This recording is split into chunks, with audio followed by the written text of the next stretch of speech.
waboo xiqqeessu, badhaadhina xiqqeessu, kafaannoo faarsu.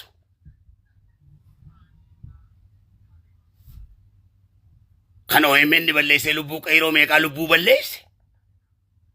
Kanarrallee calliseetuma kijiba tarsaasu kan soba dhugaa godhu, dhugaa soba godhu.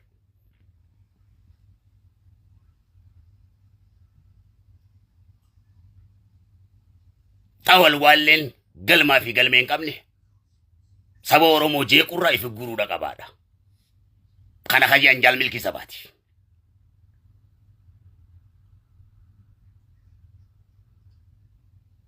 Kaayyoo fi akeekni keenya lubbuu teenyatti wareene itti xiqqaanne kaayyoo uummata Oromoo jiraachisuudha.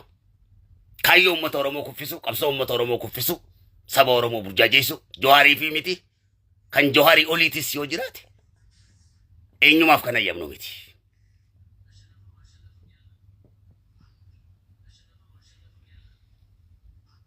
Mohamuunis waan jiruuf mo'amee jira waan ta'eef dirree qabsoo keessaa bahuudha qaba.